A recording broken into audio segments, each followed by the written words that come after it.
El objetivo de este documento es el de implementar y analizar tres tipos de clasificadores de aprendizaje supervisado. Utilizamos conjunto de datos dados por el profesor sobre enfermedades relacionadas con el corazón. De este conjunto se obtiene una tabla la cual contiene estas columnas, estos datos que usaremos para condicionar la decisión, y nuestro objetivo es la columna target, que indica si una persona tiene o no presencia de una enfermedad cardíaca. Entonces, en primer lugar, lo que nosotros hacemos es implementar los datos en un data frame para poder utilizarlos. Seguido de eso, lo que hacemos es separar las variables numéricas y categóricas para poderlas graficar en histogramas y en diagramas circulares respectivamente. Entonces aquí tenemos los histogramas de las variables numéricas y los diagramas circulares de los valores categóricos. Es importante verificar que dentro del conjunto de datos no haya valores vacíos, ya que esto puede afectar el entrenamiento y las pruebas de los clasificadores. Entonces, pues lo que hacemos aquí es mirar si existen filas de datos vacías, que en este caso pues no hay. Entonces lo que hacemos es, una vez los datos ya verificados, dividimos en 80% para entrenamiento y 20% para pruebas para cada uno de los modelos. Hemos dividido los datos, ya podemos empezar con los modelos, con los tres modelos. Para empezar, comenzaremos con el modelo de árbol de decisión, que es un diagrama de construcción lógica que representa y categoriza una serie de condiciones para facilitar la resolución de un objetivo. Para la construcción del árbol utilizaremos tres parámetros fundamentales que serán maxDef, mean sample split y random state. MaxDef se refiere a la profundidad máxima del árbol. Mean sample split se refiere al número mínimo de muestras necesaria para dividir un nodo interno, y random state es simplemente la semilla utilizada para generar los números aleatorios. Para crear el modelo primero hacemos uso de esta línea de código, donde configuramos los parámetros. En nuestro caso utilizamos para el maxDef una profundidad de 10, y para el min sample split un valor de 5. Para la semilla le dimos un valor de 1. Y una vez obtenido el modelo del árbol de decisión, podemos pasar a entrenarlo con la función fit. Le pasamos los datos de entrenamiento y el target al que debe apuntar.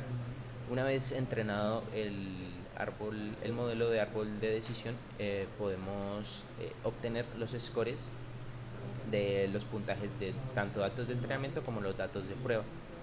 Eh, en nuestro caso, los resultados que nos dieron fueron 95% en los puntajes de datos de entrenamiento y 77% en los puntajes de prueba.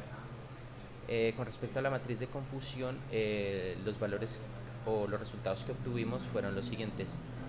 Para datos de pacientes sanos, clasificados como sanos, obtuvimos un valor de 18. Para pacientes sanos, clasificados como enfermos, obtuvimos 3. Y para pacientes enfermos, clasificados como sanos, obtuvimos un valor de 11. Y por último, para pacientes enfermos, clasificados como enfermos, obtuvimos un valor de 29. Para el reporte de precisión utilizamos la función classification report, que nos muestra de forma bastante clara la precisión y la exactitud del modelo. La precisión se refiere a qué pacientes el modelo clasificó como enfermos, y cuántos realmente están enfermos. En el RICAL se refiere en todo lo contrario, cuántos pacientes están realmente enfermos y cuántos el modelo clasificó de forma correcta. Obtuvimos una exactitud de 0,77 que coincide con los puntajes de datos de pruebas que obtuvimos anteriormente. Y para visualizar el modelo de árbol de decisión, imprimimos el árbol de decisión que obtuvimos del modelo. Aquí hay varios aspectos a remarcar, como las variables de cada nodo que nos ayudarán a interpretar el modelo. Para empezar, tenemos la primera variable, que es una validación de una desigualdad entre una de las características de los datos y un valor que pues debe cumplir para dividir los datos en las diferentes hojas. Si la validación es true, los datos van para el lado izquierdo. Si la validación es false, los datos irán para el lado derecho. Gini es un índice que nos indica la impureza de los datos y de las muestras que tenemos. Este índice Gini simplemente nos indica qué tan revueltos están nuestros datos de las muestras en clases que no corresponden a su verdadera clase. Luego tenemos las muestras que, pues, como vimos anteriormente, se dividieron en 80% de entrenamiento y 20% para pruebas. El 80% corresponde a 242 de 303 datos. Y esto simplemente pues muestra las muestras que se encuentran en ese nodo. La variable value nos muestra cuántos fueron clasificados como herd disease, como there isn't disease, y cuántos fueron clasificados como herd disease. Dependiendo de cuál sea mayor, el nodo es clasificado como pues la clase ganadora. En este caso la clase ganadora es herd disease porque es mayor porque 133 es mayor a 109. Lo mismo pasa a lo largo de todo el árbol. La idea del índice Gini es ser minimizado hasta llegar a cero, en donde la pureza de los datos pues es bastante alta y no hay ninguna impureza de datos, lo que nos permite clasificar de forma certera unos datos en una clase determinada. Frente a la interpretación del modelo, lo que podemos encontrar después de realizar varios ensayos del modelo es que la inestabilidad era un factor constante. No importaba cuántas veces repitiéramos los ensayos y también cuántas veces cambiáramos o de qué manera cambiáramos nuestros parámetros de max_diff y min samples, el factor de inestabilidad siempre estuvo presente, bastante grande. Como podemos ver, un valor de 95% está bastante alejado de un porcentaje de 77%.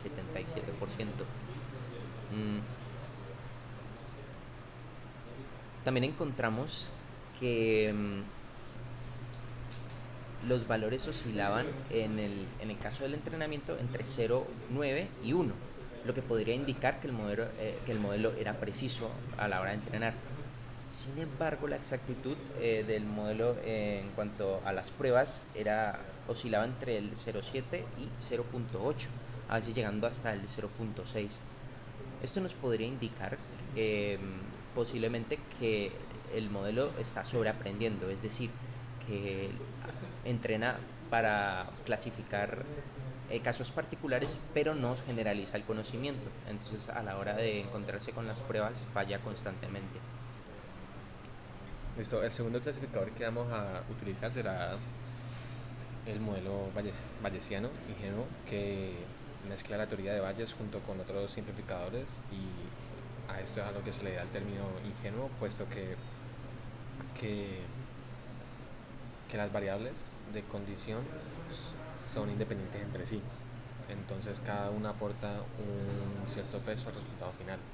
Entonces lo que hacemos, al igual que hicimos con el árbol de decisión, es entrenarla con, con los datos que separamos y aquí podemos mirar los puntajes que dieron para los datos de entrenamiento y el puntaje que dio para los datos de prueba al momento de pues, correr esta función de score.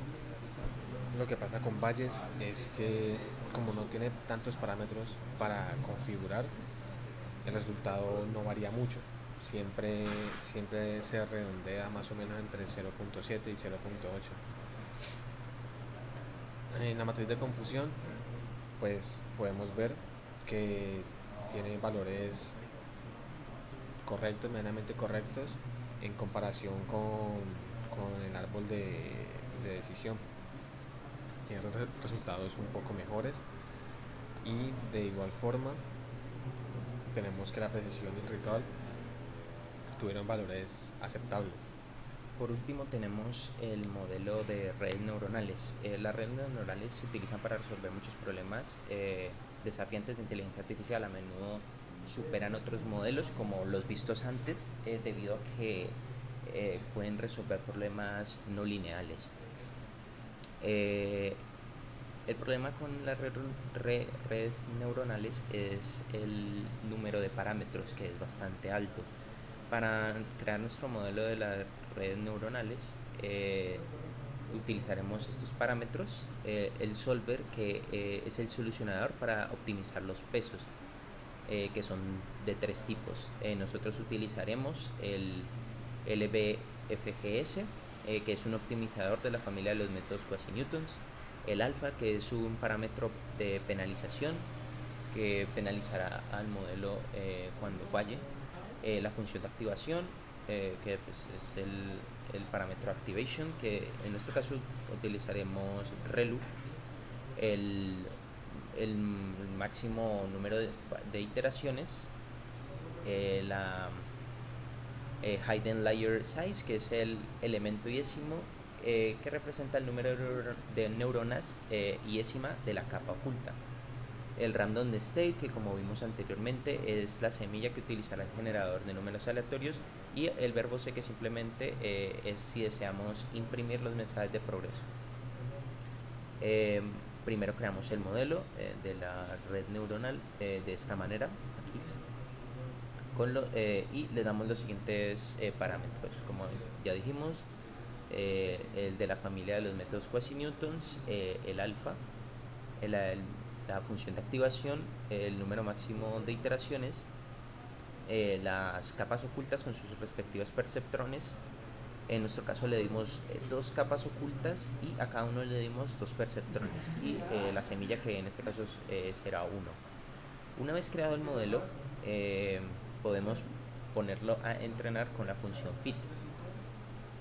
Y una vez entrenado el modelo, podemos obtener los puntajes para los datos de entrenamiento.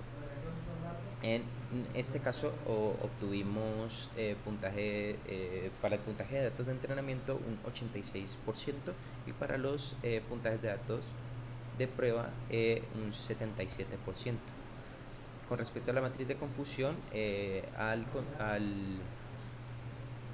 conseguirla encontramos que los pacientes sanos, clasificados como sanos, fueron 19, los pacientes sanos clasificados como enfermos fueron 4, los pacientes enfermos clasificados como sanos fueron 10, y los pacientes enfermos clasificados como enfermos fueron 28.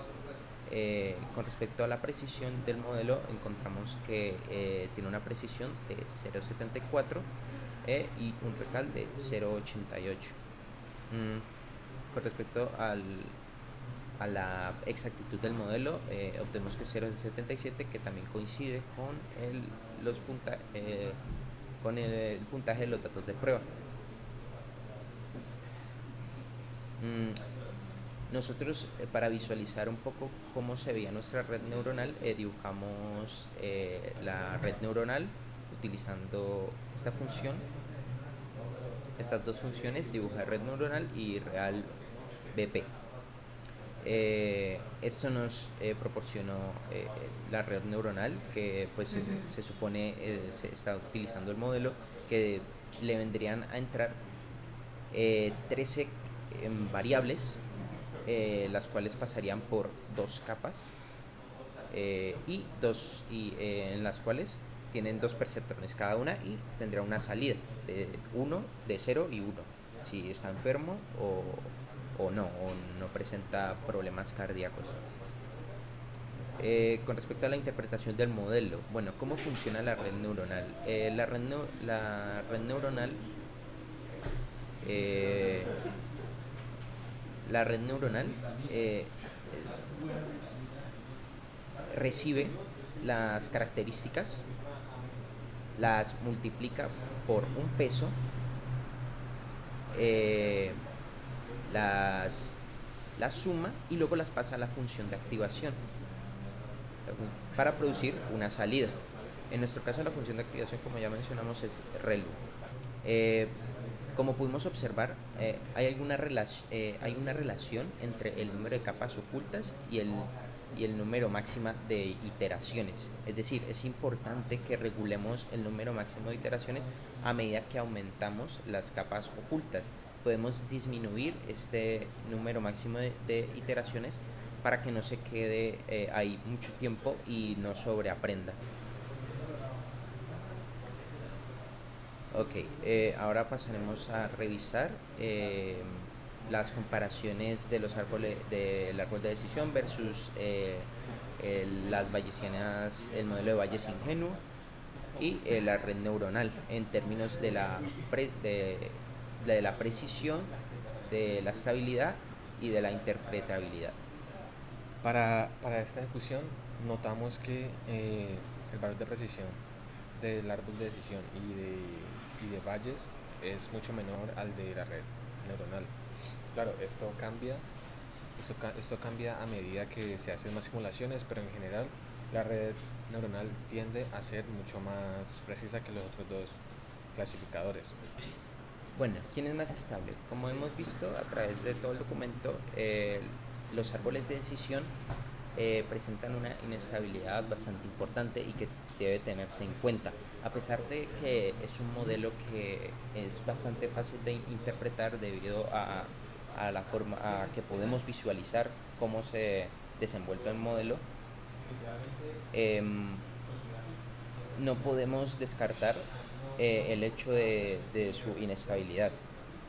Así que este modelo es descartado fácilmente como el más estable. Por otro lado, tenemos el modelo de Bayes ingenuo, el cual proporciona resultados bastante buenos con una estabilidad bastante aceptable. No tiene parámetros que configurar, así que esto impide que los resultados varíen y no importa cuántas veces repitiéramos los resultados, siempre se mantenían entre 0,8 y 0,7 con una estabilidad bastante buena. Por último, tenemos las redes neuronales. Este modelo es bastante estable. El único problema es hallar la configuración perfecta para encontrar esta estabilidad. Pero de los tres es el modelo más estable sin duda. Una manera sencilla de visualizar la estabilidad de los modelos fue calculando las diferencias entre los puntajes de los datos de entrenamiento y los puntajes de los datos de prueba. Como podemos ver, el menos estable es el árbol de decisión, seguido por el Bayes ingenuo y por último, el más estable, la red neuronal. También es importante qué tan fácil es interpretar un modelo, la interpretabilidad de un modelo.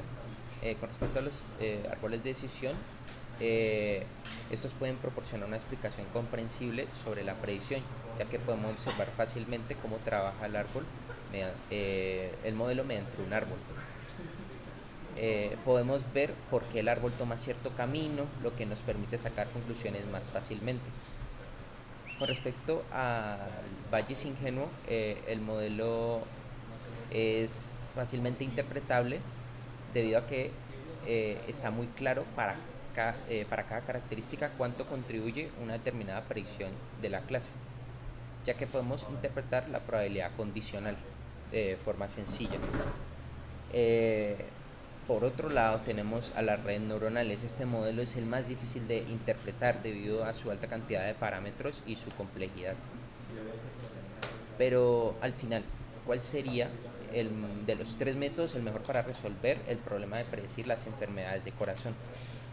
Bueno, en resumen, podemos descartar al modelo de árbol de decisión, ya que presenta problemas en la estabilidad y eh, problemas en la exactitud y la precisión.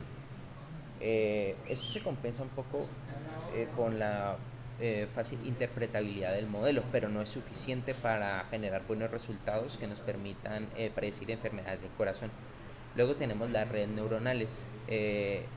Este modelo es bastante bueno y nos permite resolver problemas de clasificación no lineales. Por último, tenemos el que nosotros creemos es el mejor para predecir las enfermedades cardíacas, ya que es más fácil de interpretar que las redes neuronales, es muy estable y presenta buenos resultados en cuanto a la precisión y a los datos de entrenamiento y de pruebas.